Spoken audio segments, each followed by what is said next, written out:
Welcome to the Rap Soul Podcast, where we dive deep into the world of music that moves our hearts and gets our feet tapping. This is the intersection of rap and soul music from the 80s, 90s, and 2000s. We appreciate you for listening. Share this podcast with a friend or family member who loves music as much as you do. The podcast is hosted by 12 Kyle. Next up, the Rap Soul Podcast. I was in high school, my last year of high school. Okay. I had this cool gym teacher, and one day, I had like a Saturday gym class for some reason. I don't know why. I think maybe I was trying to get some credits or something, but I would come in and then he was playing this album and I'm like, wait, that's Calm? You're like, yeah, that's the new one. I'm like, you gotta give me a dub of that. So again, we going back. We going back. So the next week I came in, I brought a tape. So I had it on tape. I ain't had the money to buy it back then. I ended up buying it later on. But, that for me, that album, front to back, the concepts, like he was really in pockets.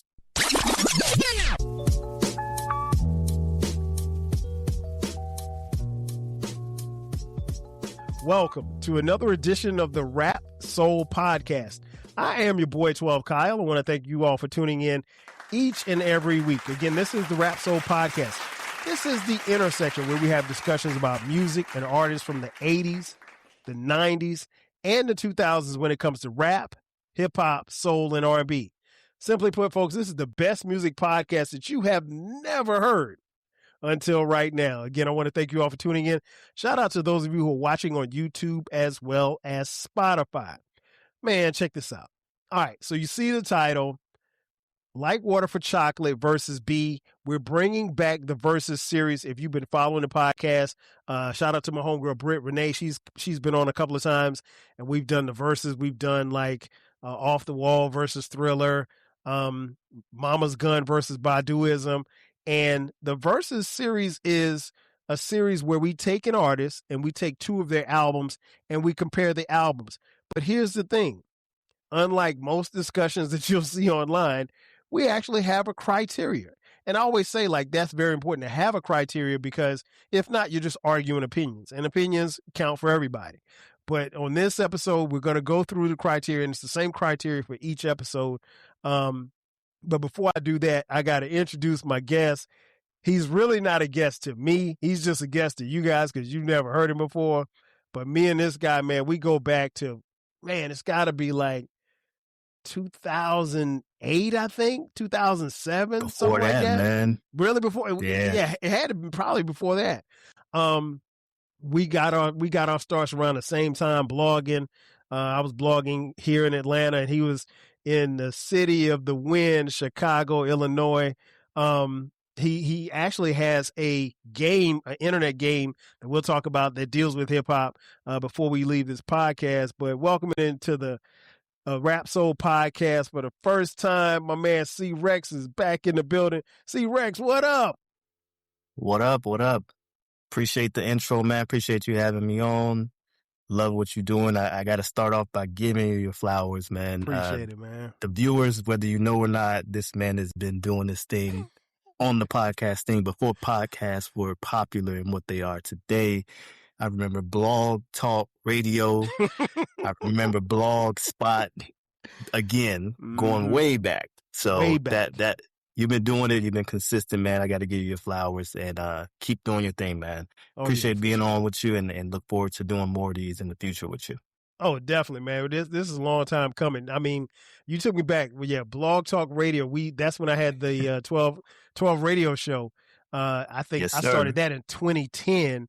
And I remember, it's funny, man, as I was preparing for this, I remember, and I know you remember this, that time I think you was on the Dan Ryan, you was in your car rapping, like freestyling. I think he's going somewhere in Chicago. I was in traffic, man. And this was early YouTube, right? So stuff was just jumping off. I hit the recorded a quick freestyle in the car while I'm driving, and I ended up posting it, and then caught some flack from my wife. She wasn't my wife then. We were just dating because I was doing it in traffic, and I posted it. But yeah, hip hop is in me, man. I've been in it for the longest, grew up with it, I did it, rapped, produced, did all of that. So this is just, full circle moments to come back and just talk about it now as one of the old heads. I didn't know I would ever get to the old head, but that's who I am. I'm Unc, I'm OG, old head, whatever it is. But, this is what we do. We love hip hop. Same, man. You're right. We're definitely OGs in this thing. Whoever thought hip hop would take it this far, said someone back in the day. But yeah, we go way back, and you're from Chicago, now living in Atlanta. How long you been in Atlanta? We've been over 10 years, so we got here 20. Yeah, sir. We got here 2015, so 11 years. Bro, we got to hang out again. Because we hung out, I think, when you first got here, and then it was moving around and stuff like that. And I was like, yeah, we'll hang out again. And again, hasn't happened yet. We're going to make it happen, though. Yeah, for sure. No reason not to, you know what I mean? Yeah, no reason not to. And it's funny because I was telling my wife, Sharice, I said, yeah, I'm recording with C-Recks. She was like, where's C-Recks? I was like, he's here. She was like, he's here? I was like, yeah, he and his wife been here for a few years now. And she was like, she was like, tell him I say hello. And so, like, it's funny, man. Like, we have friends and people like us who've met literally online, and why we were speaking earlier before we started recording, watching our families grow. And when C-Recks, when we first linked up on Blog Talk Radio, you were single at the time, and now married man, world traveler. So yes, sir. time, man. A lot of stuff happens over time. Indeed, man. It really does, man. I never expected time to fly like this, but it's been good times, man. And present is the best right now, and I look forward to the future as always, No desire to move back to Chicago? No, the wife wants to, man, but I'm fighting that one, man. This ATL weather is where it's at. Like, it's 15 degrees in Chicago a couple days last week, so I'm not looking for that. But it's lovely to visit. Summertime shy. No doubt. I could imagine that you probably one of the people that laugh at us that, when the threat of snow happens here in Atlanta. We gotta shut down the schools for 1 inch of snow. Indeed, but now I know. Back when when I was there, I was laughing and this, but now I'm like, I'm not even touching that road if it's even. We're not built for that. We're just not. It just is what it is. We're simply not built for that. But yeah, man. Speaking of Chicago, we're talking about one of Chicago's greatest MCs, my man Common, formerly known as Common Sense. He dropped 2 albums that a lot of people call classics. And you have a strong case to be made for both of these albums. The albums that I'm talking about are Like Water for Chocolate and the album Be. And so what we're going to do is we'll go through each album and we'll just talk about as far as criteria, and we're going to rank them based on numbers from 1 to 5. And let me tell you guys what the criteria is. We have several criteria. One is coherence, because oftentimes there's a theme, there's a method to the madness of the music, if you will. Occasionally, this produce a concept album, but it doesn't necessarily mean that that's the rule. Sometimes the emotion of life is so strong that it gets poured into an album. So that's one of the things that we're going to judge on, the coherence of an album. We're also going to obviously judge the album. One of the criteria is production. And honestly, both albums have some incredible production from some incredible producers. Then impact. Impact is another criteria that is, it can be a toss-up, because how something impacted one person may not impact the other person the same. And then replayability, how an album feels over a particular period of time. A lot of times, us old heads are very critical about, some people as far as how they label things a classic, and then, 5 minutes after the album came out. But these albums are seasoned albums and have been around for a while. And so, do they sound as good today as they did back then? And then obviously lyrics. We're talking about the same MC, and Common had gone through, different things to make both of these albums. And, I think it's safe to say that both of these albums weren't what he was going through when he made Electric Circus. so so it just kind of is what it is. But those are the criteria. So we're gonna go ahead and get this thing started. Let's start first with coherence. C-Rex, if you had to rank, and we'll start with Like Water for Chocolate first, since that album came out. It came out March 28th in 2000. It was recorded in Electric Lady Studios, obviously famously produced by the late, great James DeWitt Yancey, a.k.a. Jay Dilla, Questlove, James Posner, DJ Premier, D'Angelo, Kareem Riggins, amongst others, and Derek Dudley as well. Total runtime was 77 minutes and 51 seconds. Coherence. If you had to rank Like Water for Chocolate in coherence, what score would you get it between 1 and 5, with 5 being the highest, 1 being the lowest, and why? Yeah. So on Like Water for Chocolate, coherence, I'm gonna give this one a 4. Okay. And the reason for that for me is, the album had a really good, strong kind of emotional connection. The sonics and the consistency of the music. And before the podcast, the funny thing is that it had been a minute since I played either of these albums, but I ran them back, and it was like, riding a bike. You hear it and you automatically remember the lyrics. You're rapping it and playing Like Water for Chocolate from front to back. It just took me back to that time when this album came out, and it was always great album front to back. From what I remember, and it's funny, when I heard it this time again, no skips, but I know when people say no skips, they kind of look at it as, oh, well, that means it's a perfect album. And for me, I look at it differently. If an album is perfect, then it absolutely should have no skips. But if it's a no skip album, that just means it's a great album. You can listen to it front to back. There are no songs that you're like, nah. So this is that album that has that. And then just the sound of it. You could tell, and I'm sure you'll get into it, when he was making this album with the Soulquarians and Jay Dilla, and they were just kind of all collectively collaborating on this album, and you can hear it throughout. And, it goes from, funk to soul to, just some hardcore, kind of more hip hop songs too. But, from front to back, it's a really cohesive album that, for me, 4 out of 5 is not perfect, but, you can listen to it without skipping front to back. I did notice that this time listening that, it's really just a smooth album. There were some tracks where Calm went a little harder on, but, it's just really smooth. It's kind of laid back. You can throw this on, you can chill, sip you whatever you sip, smoke whatever you smoke, and just kind of mellow out to this one. And, I'll compare that to Be once we get to that, but that's why I gave it a 4 out of 5 on the coherent side of things. Okay. Hey man, I agree with you. I would give it 4.5. And I think it is a complete body of work. And I can say that about both albums, but this album coherently is a very well put together piece of work. And something you said that was very interesting, the feel and the vibe of the Soulquarians, you can still feel that vibe in this album. And you feel it even more if you play it along with some of the albums that were made in that run of the Soulquarians, from Badu's album Mama's Gun to this album, and the others that were made around that time.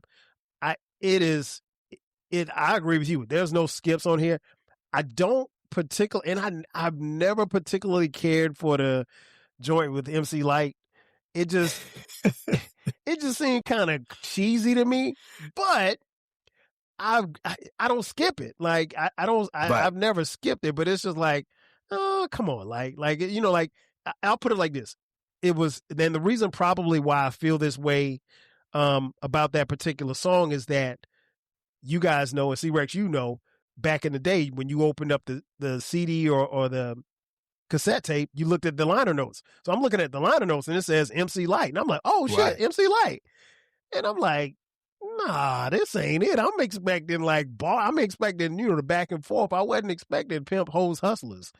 But, Right.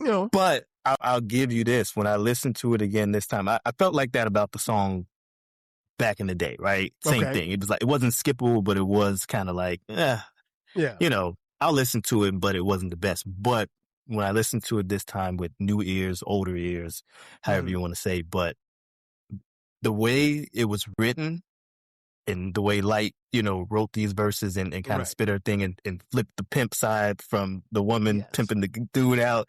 It was actually pretty dope when you really listen to it and think about it. So that was something I heard this time. I was like, damn, she actually flipped this. It ain't her best work, but she stayed in pocket in this concept. Mm-hmm. I agree. Yeah, she did something different. And like I said, over a period of time, I think one of the things that I've always found is I've consistently felt the same about that song. And like I said, it's not a song for Asada. You know what I mean? But it's a song that I can still listen to and just kind of vibe to. And much like you, I ran both of these albums back a couple of times. I don't go back to Be as much. Like Water for Chocolate is in my monthly rotation. So like it's never left my side, if you will. And so I play it quite often, but even in playing it, again, some 26 years later, I still hear different things each time. And I think that's what good music, great hip hop does. For sure. Now we want to move on to impact. How did this, if you're scoring, this, how would you score it, and how did this impact you, this particular album? Yeah, so this one on the impact side was definitely a 5 out of 5 for me. Again, I think as we talked about the Soulquarians era and just that quality of music that they were putting out as a collective during that time, this one was just one of the ones that they knocked it out of the park with. And obviously, as you kind of discussed earlier, the Soulquarians, they helped shape not only, R&B, soul, that whole neo soul, era, but in the hip hop space as well. So for me, it was very big impact. And it's funny, when you sent me the criteria and then just the two albums we were comparing, when I rank Common's albums, these two always kind of go back and forth for me, Be and Like Water for Chocolate. So for me, One Day It All Makes Sense is its best, like best body of work. And then these two kind of go back and forth, and sometimes it'll be like, yeah, Like Water for Chocolate. Sometimes it'll be Be. So it was perfect albums to just kind of compare. But yeah, the influence on this, and the impact, I think it's definitely 5 out of 5 for me. It didn't just land; it kind of defined like a movement, during that time. What's interesting that you mentioned that, and I know this is a quick sidebar, but people don't talk about One Day It All Makes Sense as much as they probably should. I agree. That is an incredible album, man, and another one that really hadn't left the rotation. I mean, like it was, and I don't know. I know where I was and what I was doing at the time that album came out, but C-Recks, man, I played the hell out of that album. I mean, like all the time. I could relate. I was right there in where he was in his life. That's where I was too as well, Right, because y'all were similar to age, but it's so funny because I can remember where I was too, but I was in high school, my last year of high school. I had this cool gym teacher, and one day, I had like a Saturday gym class for some reason. I don't know why. I think maybe I was trying to get some credits or something, but I would come in and then he was playing this album and I'm like, wait, that's Calm? You're like, yeah, that's the new one. I'm like, you gotta get me a dub of that. So again, we going back. We going back. So the next week I came in, I brought a tape. He played it, but then he dubbed me a copy of it. So I had it on tape. I ain't had the money to buy it back then. I ended up buying it later on. But, that for me, that album, front to back, the concepts, like he was really in pocket. So that one is my top, but these two, again, they just kind of go back and forth. And I don't know, I guess when we get to the end, we'll see where we score, but maybe that'll help me decide what's my number two between Be or Like Water for Chocolate. No doubt. Yeah. I'm with you. I give this a 5 as far as impact. And and it's gotten even stronger. It was strong. It was really strong then. Like you said, the whole vibe of the Soulquarians and how this album sounded. And I think for me, one of the things that was very, very key was at the time that this album came out, I had just maybe within the previous year had like really started getting into Dilla's music, and Okay. I was hooked. Like I was blown away. So it was, and this was also during the time when we had LimeWire and Kazaa and Napster. So I was able to get my hands on, not physically, but what we used to call secondary marketing. I was able to, find stuff that I had never heard, even just beat tapes. Like Jay Dilla had beat tapes all over the place. And so being able to be exposed to that music, Slum Village, and I was just, I literally was hooked. And so it was, and somebody would call me during during the podcast. But yeah, I was hooked, and I was like, man, I gotta have this. And so hearing that and hearing Jay Dilla's music and his contribution as far as his sound, it impacted me heavily, and it always stuck with me. Always stuck with me. So I was always gonna play this album, and so the impact was incredible.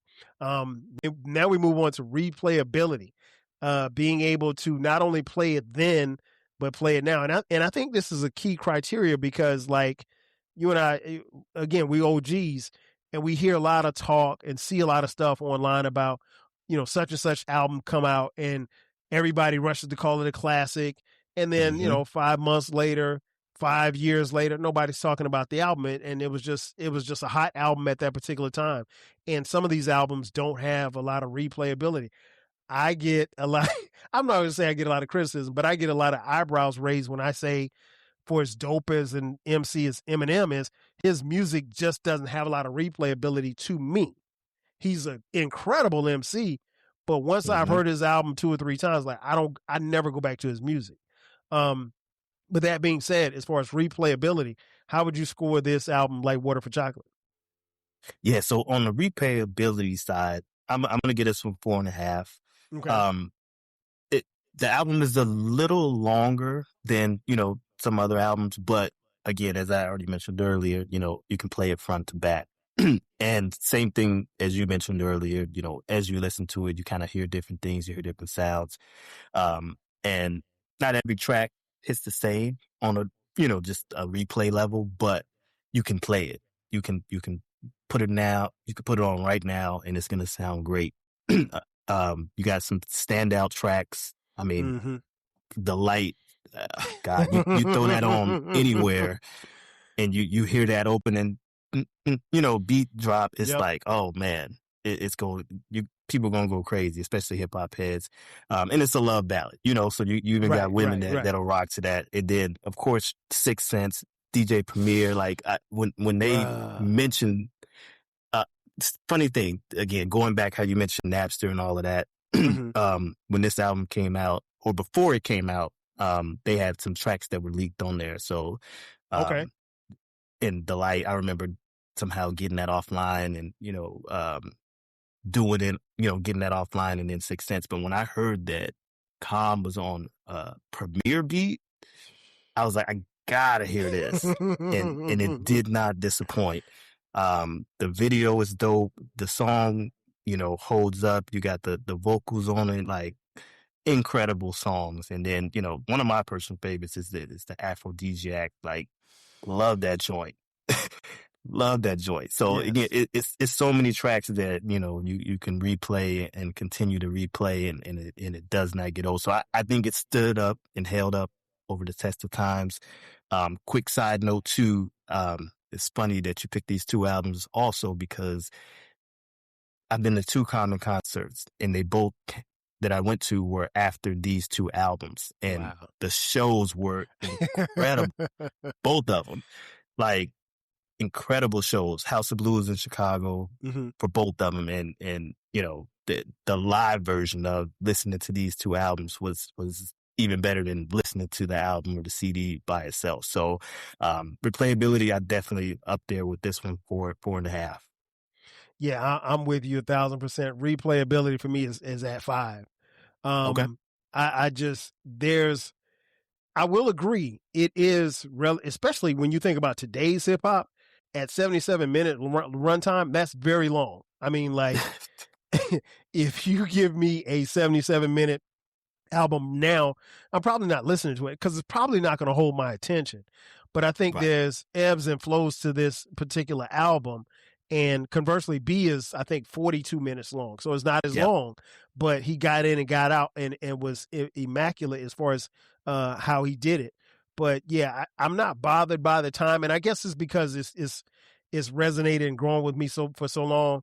But replayability, I like I said, this album never left my rotation. Like I literally will listen to this album at least twice a month. And that's a lot considering all of the music that's out now and the music how we're consumed. But yeah, I got it at 5. Now we move on to lyrics. Like you mentioned earlier, some bars hit harder than others. Some songs hit harder than others. Where you ranking as far as lyrics? Yeah, I got to give it a 5 on the lyrics side. I mean, obviously, calm is calm. Common's lyrics. It's not so many times. I mean, he's an MC's MC. You know what I mean? Right. So he's gonna give you lyrics no matter what. So he didn't disappoint with this particular album, and they're great lyrics, great song concepts. Covers, again, how we mentioned love. Talking about culture. The Asada song, giving you history, giving you, social critique, introspect, like everything is on this album. And that's why I love it so much, man. It gives you everything. And then, he's going to give you bars, you want some bars, you want some, tracks that he's just spitting. You got that too. And it's so funny when I listen back, and maybe I remember this one before, but I feel like there were some lines that he may have been coming at some of his, competitors in the industry, especially the doing it when he said that jiggy shit is over. But then 2 seconds later, he mentioned 6 degrees, I separate MCs. But then before that, he used, the F word. I know we can't say that on there, but in my head, I'm like, was he coming at Will Smith at that point? I don't know. Ooh, you decide. But if you go back and dissect it, you can interpret it as that.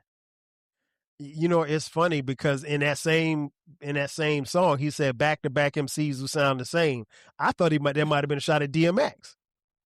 And I was like, and DMX was the only person that he had 2 platinum albums in the same calendar year with his first 2 albums. I don't know. And see, that's the thing about Common. If you listen to Common or Common Sense, you know that he would throw a jab. He throw little darts at you. And, it was very subtle, but you had to really be paying attention to figure out. Because I think he may have even kind of dissed Ice Cube a little bit on the low. And when I heard it, I'm like, damn, I said, was he beefing at that particular time? And I couldn't remember what time was the beef with him and Cube and everything and West Side Connection or whatever. Right. But same song, he also, again, same one we're talking about, he said something different from them hollering grunting niggas. And my thought is like, is that Master P? Make him say, like, I don't know. See, I was thinking DMX for that. So you're right. It could have been that too. So you just don't know. But yeah, you got the bar. So at lyrics, 5 out of 5 for sure for me. Same. 5 out of 5. Like you said, Nog Champa is probably my favorite song on there. Nog Champa, Aphrodisiac. It's probably my favorite song on the album. Ghetto Heaven is a very close second. Now, I will be honest, and I've said this before. I don't know why they did that remix with Macy Gray. It's not on my CD, and subsequently for a while on Spotify, because that's why I listened to it on. Well, for a while on Spotify, they didn't have the D'Angelo version; they had the Macy Gray version, and so now they do have I think they have the Macy Gray version as a remix, as like a bonus track, but and it could have been some licensing or something like that, but I'm never listening to Macy Gray over D'Angelo. I'm sorry, D'Angelo's my guy, rest in peace. But no, that's never happening. But lyrics, it's a 5. I mean, like like you said, even Cold Blooded. I mean, Heat Heat is where it starts, cold blooded, and I think lyrically it really takes off at doing it. And I mean that Jay Dilla beat that sample the way he flipped it and chopped it. If you understand and I understand production, and I'm nowhere near close to being a producer, I still don't understand how Jay Dilla put all that stuff together. I have no idea. Genius, man. I mean, way ahead of his time. Yeah. But yeah, one other lyrical song, man. I gotta go Thelonious, man.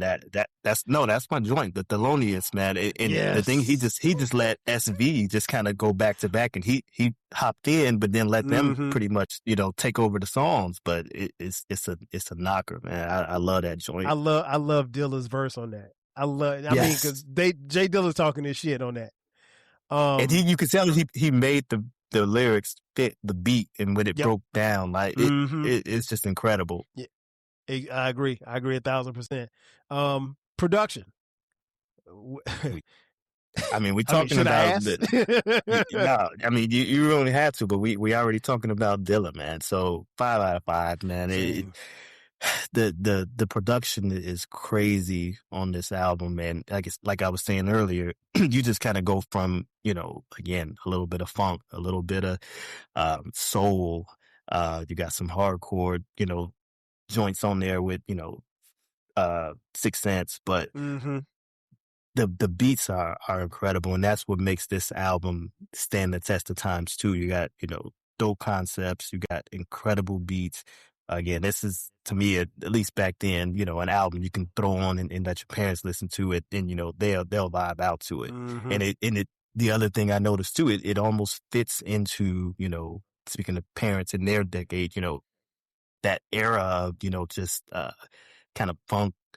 And, you could throw this on with, Bootsy Collins, and, and obviously that's the bag that Dilla was in when he was, grabbing those records to sample, but you could hear it all throughout, man. So it's just a great album, production wise. Anybody saying less than a 5, I don't understand. Right. Yeah, if it's less than a 5, I don't know what to tell you. Man, I agree 1,000%. I mean, like, Dilla was so far ahead of his time.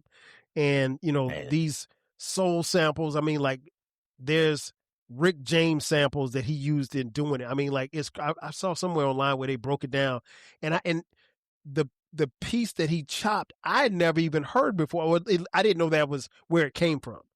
And so, like, it was, man, I mean, like, and then, like you said, to get a Primo beat on 6 Sense, which was a single that he released, and because at that particular time, everybody couldn't get a Primo beat. No, sir. And most people, and Primo will tell you that. Yeah. and those who could, a lot of people probably couldn't afford a Primo beat at that particular time. But I mean, like you said, it's production wise, man, from top to bottom. Questlove, obviously, the Bobby Caldwell sample, which is on the light. And shout out to Bobby Caldwell, rest in peace. I mean, at that particular time when this song came out, I had no idea that Bobby Caldwell wasn't black. I don't think any of us did. I had no idea. In fact, I don't think I realized. He had a lot of soul, man. Yeah, he had a lot of soul. You can hear it on that when you hear that sample. It's like, my goodness, singing that I think hell a out lot of of that. people, And then you add the vocals to it, from Bilal and whatnot. It's like killing it. Yeah, shout out to Bilal killed it on this album too, man. He was doing his thing. So yeah, there we have it. All right, so now let's move over to B, man. This is going to be interesting. Most of the production, if not, I think. Let me see. Here's it. I looked it up too. It's just Ye and it's just Dilla. That's Dilla. it. Yeah, Ye and Dilla. 2 tracks from Dilla, and then the rest is Kanye, man. Ye. And I've talked on this podcast before about my displeasure for Kanye West, as far as his politics and half the stuff, or I can say half of the majority of stuff that he says. That aside, this is supreme Kanye. I mean, like, the intro to this album arguably is one of the best intros I've ever heard. I can't call it the greatest of all time, but it's one of the best intros I've heard in hip hop. But you also got to give the intro from One Day It All Makes Sense, same kind of vibe where you just come in with these Yes. incredible lyrics over this incredible beat. So he was in pocket with Listening to that. Steve Wonder on the Quest Yes, for Love like the sir. Proceed drummer. Yes, sir. That's my shit, dog. That's my shit. Yes, sir. Like I said, B was released back in May 24th, 2005. Total runtime 42 minutes and 33 seconds on Good Music. He released a couple of singles: The Food, The Corner, Go, Testify, and Faithful. This was an incredible album. He didn't really, I mean, outside of the Last Poets, he didn't have any features on it, and he really didn't need it. I remember The Food being premiered on Dave Chappelle's show. I remember that, Chappelle man. Show. Which is funny because the live version somehow made the album. Yes, which is crazy, right? Because they got all of the edits. They didn't edit it. They just literally ripped it from the live version, which is crazy. But that's how dope the song was. Yeah, I don't know how that happened. So let's get to it, man. Coherence. What do you have for B, man? All right, so on the coherence side for B, I'm gonna give this one a 4.5. Okay. So, for me, B was very focused, as you mentioned. Shorter album, very tight, play it front to back. Really no skips. You got a couple songs that maybe weren't as good as some of the other ones that, kind of how we talked about with the light track on the other, like Water for Chocolate, but it just feels kind of intentional from the beginning to end.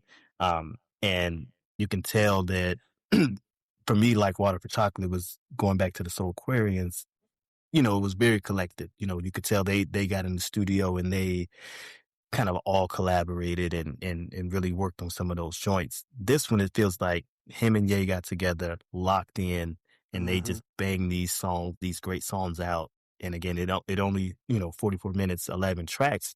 I would love to hear any unreleased songs that did not make this album, because if you had to cut it down to this to make it this tight, what did you not put on? Because it's probably some heaters or bangers that somewhere on somebody's floppy disk or a data or something that, is also just as incredible. So I'm going to give it 4.5, not quite 5, but it's very close. And we'll touch on it. I got another comment, but we'll touch on it when we get to, lyrics and whatnot. Well, and before I start, I'm gonna go back. There was one guest feature who appeared on both albums, and that was Common's dad. Yes, sir. Rest in peace, Pops. Rest in peace to Pops, man. I really enjoyed hearing his dad on his albums. Yes, and he did it, I think, up until the time that he left us, or at least when he got sick or what have you. But I thoroughly enjoyed Pops.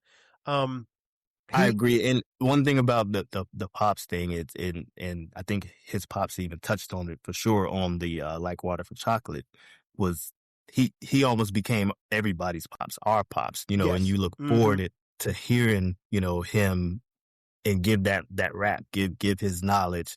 He reminded me like my grandfather, in a way, the way he kind of talked. Obviously I didn't know him, but you kind of felt that you knew this older Black guy that, kind of could sit you down, talk to you, give you some game. He seemed like that type of dude. So it was always dope that, Com allowed his Pops to be on the album, and he shared him with the world, and, we all got to hear him. Again, rest in peace. But, him being consistent with that throughout his albums has always been a great thing that I loved. And I always wondered, I'm like, especially now that he's no longer with us, does he go back and just listen to that just to kind of hear his Pops, give him some game like that? I know Common, and I don't know him personally, obviously, but knowing him the way that I think I do, I'm pretty sure he probably does. Yeah. But yeah, I felt the same way. And I mean, like, I don't know necessarily. I mean, we've seen situations like, obviously Nas's dad played on his album on Illmatic, on Life's a Bitch. But I don't know that I've ever heard somebody have their father actually, spoken word on there, or voicing any words on a particular album, actually multiple albums. Right. But yeah, shout out, rest in peace to Pops. Yeah, I'm going to give it 4.5 as well. This album is coherently, it is a great timepiece. I think if you wanted to know what, real hip hop sounded like in 2005, you would definitely introduce this to somebody who did not know. Incredible from, like you said, start to finish.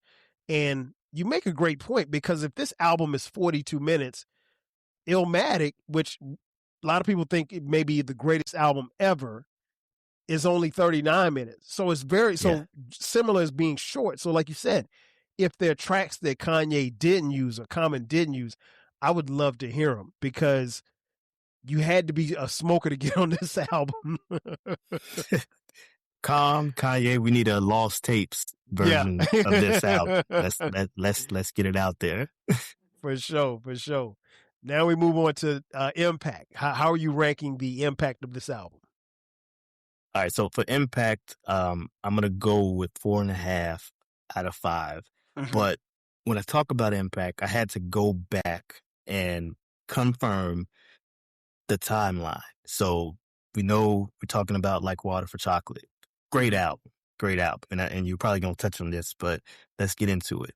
We know the next album from Common was The Electric Circus, which, people say what they want. It wasn't as great did you like it? of an album.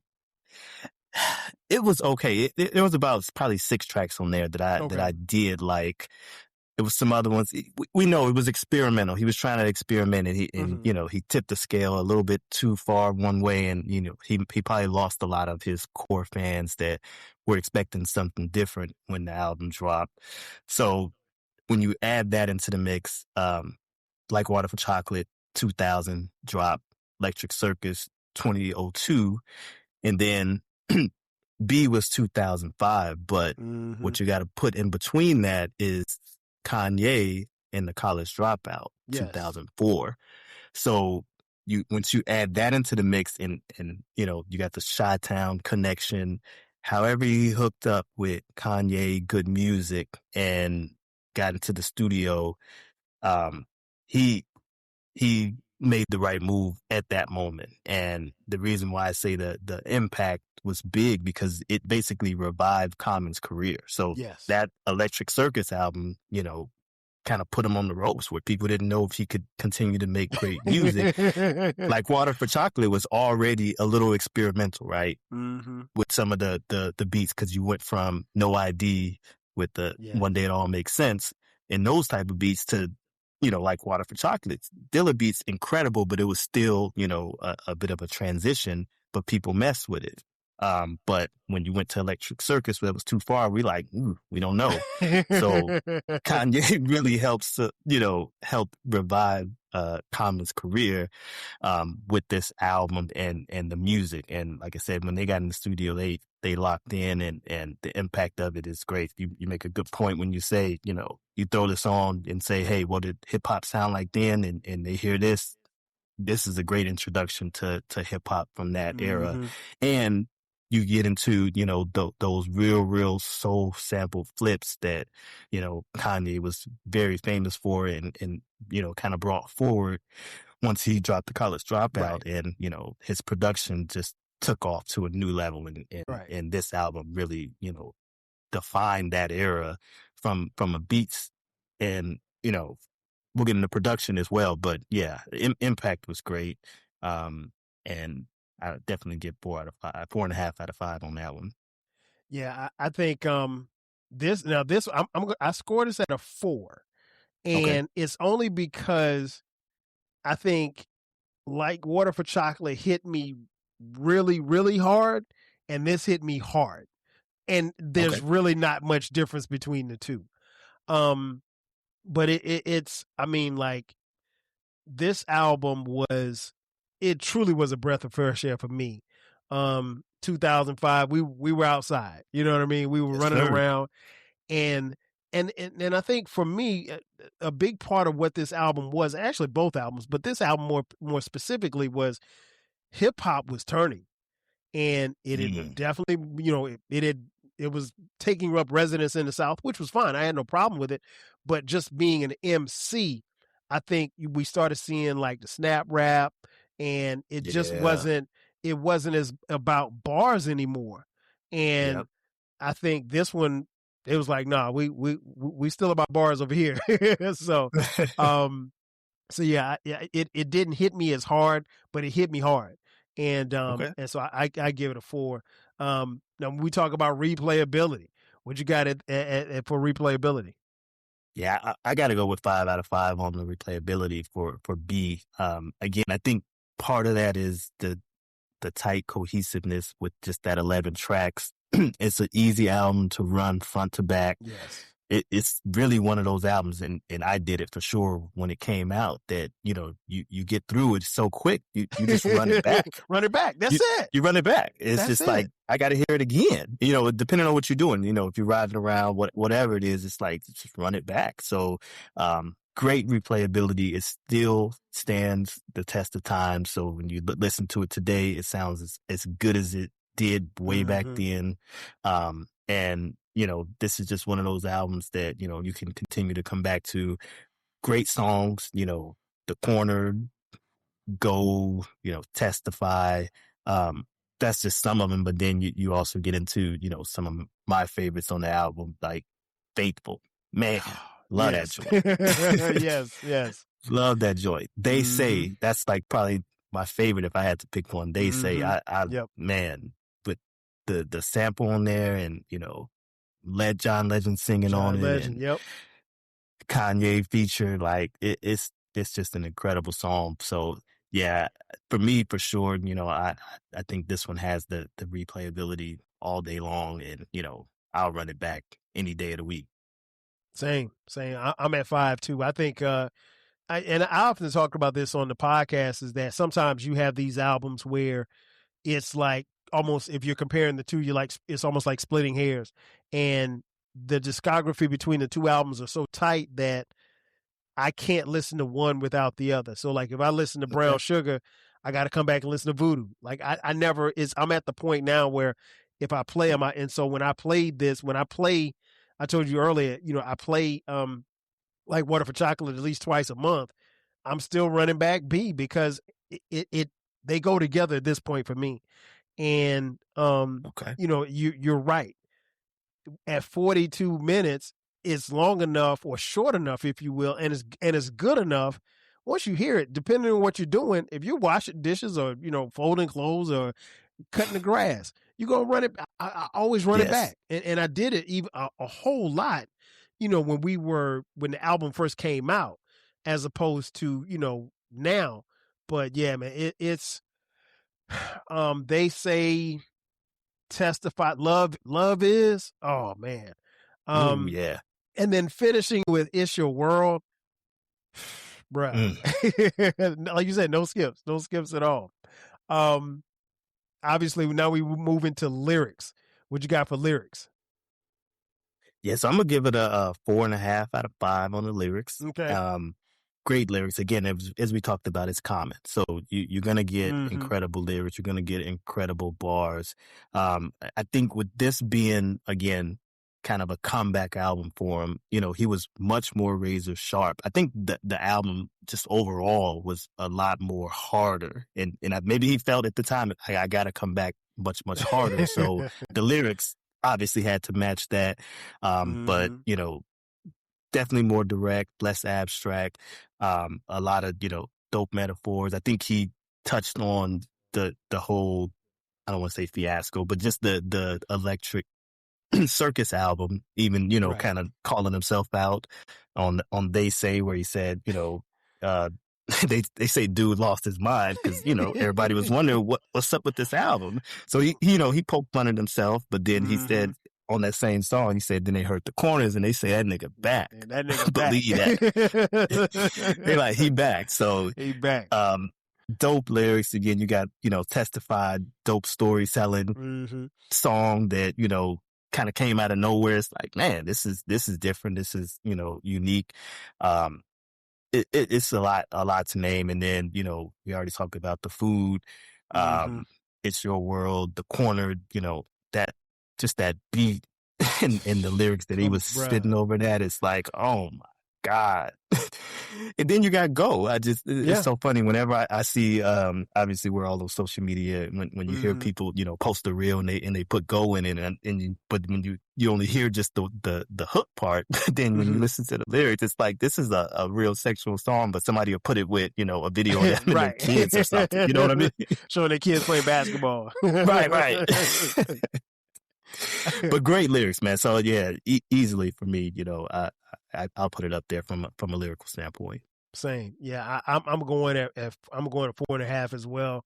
It was, I think the thing that stood out to me about this lyrically was that, like you said, I think he and Kanye locked in, and you really, like, if I had to kind of step in his mind, maybe he was thinking like, okay, y'all thought I was bugging and y'all thought I may have fallen off. So, and then there may be some that may have thought, like Water for Chocolate was a fluke. Okay, I'm gonna show you. Right. Like, and he just locked in, and lyrically it did not disappoint. No, sir. And he came with it. I mean, like, there's no, like you said, for me, there's no skips on this. They're not, some strong songs aren't as strong as others, but there's no skips on this album. And it's an album that, like I said, I still love listening to it.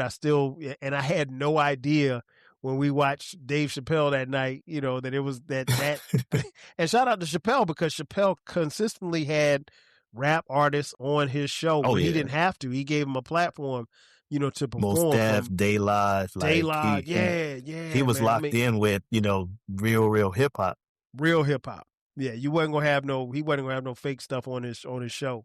So the Chappelle show, as groundbreaking as it was, it also exposed, because I mean, you think about it, who else would give a Most Def a chance to freestyle in a car, as at the end of his show.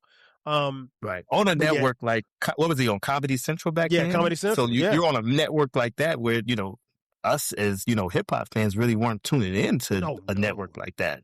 Chappelle was the only reason, we may have watched it. Right. That was the only reason why I watched it. So yeah, I'm with you there, 4.5. Production. What you got for production? Yeah, I couldn't give it less than a 5, man. Again, you got two of the best in the game. Kanye at his peak. Kanye, those beats, sample flips, chop, incredible. And then you layered it in with a couple of Dilla tracks. I mean, you really can't get better than that. I mean, talk about just being blessed to have dope beats, and you couldn't go wrong on the album from a beat standpoint. So it really, the rest was up to Common on, just making it a great album. You got all of the music that you need there. Let's just get in there and step in the booth and make it happen. So production on it is incredible, back to front, no matter what. You can pick any track, the beats stand the test of times all the way throughout. Not a bad beat on the album. So I don't see how you can give it anything less than a 5, man. Yeah, I'm with you too. 5 easily. I mean, like, even something like Testify, because I think at that particular time Kanye there were some producers, I don't know if they were big time producers, but there were some producers I think that were trying to bite his style as far as the sped up chopped samples, and he came back to this on this one. And I mean, like you said, there's not a bad beat on here, and you just take your pick. And I think the thing, obviously, the production, like I said, it's a 2-man race. It's Jay Dilla on, like Water for Chocolate, and it's Jay Dilla and Kanye, well, mostly Kanye on this one. And something you said earlier that made me think about it. It's also about 2 cities. Like Water for Chocolate, Common was primarily, I think by that point in time, he'd moved to New York City. He'd left Chicago. Because I want to say One Day It'll All Make Sense was mostly done in Chicago with No ID. Shout out to No ID. Incredible producer. And it's weird because it's like, I remember when No ID produced 444, there were actually some hip hop fans like, oh man, this new guy, no idea. I'm like, what new guy? Like, where y'all came from? No idea. Been doing it for years. Yeah. But yeah, it was about, his, really him being in New York. And like I said, getting with Primo, getting with Dilla, and all of this was done in Electric Lady Studios in New York City. And then, it's almost like B, he had to come back to the roots. He had to come back to the Windy City. I don't even know if he was living in Chicago, but I'm almost certain almost all of this album was made in the Windy City. And so it's almost as you go versus the two albums, if you pit the two albums against each other, it's also two cities and where Common was in his life, being in New York City. And I think, he had mentioned it in some interviews that not necessarily that he had to get away from Chicago, but he wanted to be accepted someplace other than home. And maybe there was some time where he didn't feel like he was getting as much love as in his own city as he should. And that's something Kanye mentioned too. But I think by the time Kanye really blew, we knew he was from Chicago, but he was already out of Chicago by the time he blew. As far as the masses, you guys knew him, because you saw him and he was hustling in his grind and everything's well documented as far as what he did in Chicago. But I think like I said, I think it's about the two albums, and I think it's about the two cities as well. Two great producers, Jay Dilla and Kanye as well. So, all right, I have the tally, my brother. Would you like to hear the tally? Drum roll. Let's hear it. All right. So, Like Water for Chocolate, my man C-Recks gave it 23.5 points. Like Water for Chocolate, I gave 24.5 points. Okay. B, C-Recks gave it 23.5 points. I gave it 22.5 points. So if you're scoring at home, I have scored Like Water for Chocolate better than B slightly. And my man C-Recks, a tie.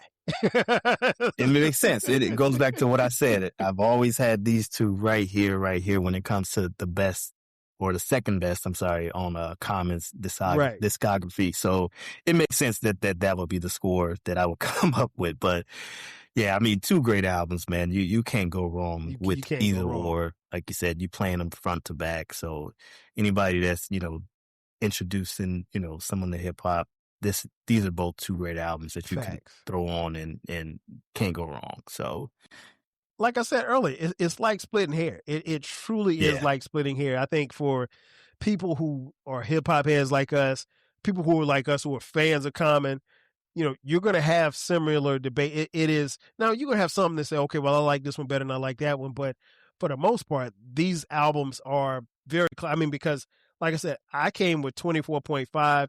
I was 2 points off, but I mean, give or take, it's just, like I said, the only place where I scored it low, was the impact. And it's only because Like Water for Chocolate hit me just a little bit harder than, I could have given it 4.5, or I could have, if I gave it 5, then we'd be right there together. You know what I mean? So, but yeah, before we get out of here, C-Recks, I want you to tell folks, I mentioned at the top that you have a game out, an online game. Tell people a little bit about the game and where they can find it. I got a chance to play it. I was happy that I was able to play it, and I was mad at my results because I didn't do it as fast as I should have. But trust me, by the time y'all hear this, I'm going to be at the number 1 spot. That's what's up. We're looking for you, man. But yeah, like you said, man, I started an online kind of internet game. It's called 16 Bars. So it's very hip hop coded, but in a nutshell, it's just a daily hip hop puzzle game. And it's kind of inspired by, the games that are out there that are daily games like Wordle and New York Time Connections. But you got players that just 16 tiles, you group 4 at a time based on your hip hop knowledge of artists, lyrics, albums, culture, all of that. Very quick. It's competitive because you got the clock ticking away, and it's made for people that think they know hip hop. So people like you and hopefully people in your audience, go to 16barsgame.com and you can go ahead and play a daily game. We drop a new one every night at midnight Eastern time. So get in there and play that game and hit us up on social media at 16 Bars Game on all platforms and let us know what you think. Hopefully we'll see y'all on the leaderboard at some point. You too. Kyle, hit it up and climb that way to the top, man. You got to get that time up. I'm determined, man. Well, like I said, once I played it and I realized that my time wasn't what it was supposed to be, like it was supposed to be, because I pride myself in hip hop. And so it took me a second to kind of figure out where to put stuff. And I was like, oh, and trust me, if you get something wrong, it'll tell you that you got it wrong. And so you got to keep going until you figure it out. Just like you said, like Wordle, it is a very good game. It is something that you just play it. Again, the link to the game will be in the show notes. Yeah, for sure, man. Bruh, this has been dope. Way overdue. I'm glad we got a chance to do it. This definitely won't be the last time. And we got to hang out in the A too. Oh yeah. We got to get up, man, soon, and we got to do this again soon too, man. No doubt. And I see you got the Atlanta hat on, and you didn't abandon Chicago. But you're not repping the Bears no more. The what? The Bears. I'm still repping them, man. I might bring them back on the next one. That's cool. The Bears got a squad, man. Caleb is a bad boy. Yeah. We had a good year, man. They let me down as usual, but we're gonna jump back in it this season, and then hopefully we'll see. We got a squad, so let's see what it do. You have a quarterback, because I mean, I've been watching football forever, bro. And even when y'all had Super Bowl teams, you ain't had no quarterback. Because, no disrespect to Jim McMahon, but he wasn't no quarterback. He was just handing the ball to Sweetness. Right. So, but yeah, it's things are definitely looking up. So yeah, you guys check it out. This is going to do it for us. Make sure you check out the 16 Bars Game.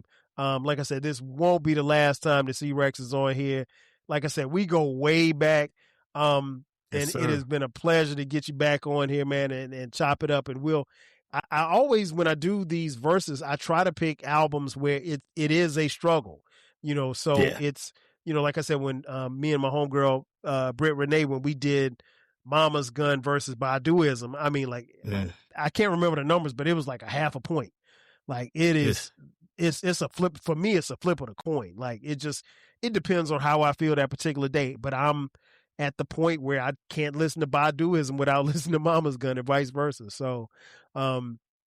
And so when we reached out and started chopping it up, I was like, this is the perfect, albums to talk about, because not only are you a hip hop fan, but Chicago, born and raised. Chicago and and so like I had to get you on, man. So that's going to do it for us, folks. Thanks again for checking out this edition of the Rap Soul Podcast. Be sure to tap in with us. Their new episodes drop every Thursday. So for my boy C-Recks, I am your boy 12 Kyle. We will catch you guys next time. 5,000. Cheers. Peace, y'all. Thank you for listening. This concludes the episode. Be sure to subscribe to the Rap Soul Podcast. You can find the podcast wherever you get your podcasts. Follow the podcast on social media. And feel free to continue this discussion on our Reddit page. More importantly, share this podcast with a friend or family member who loves music as much as you do. Until next time, 5,000.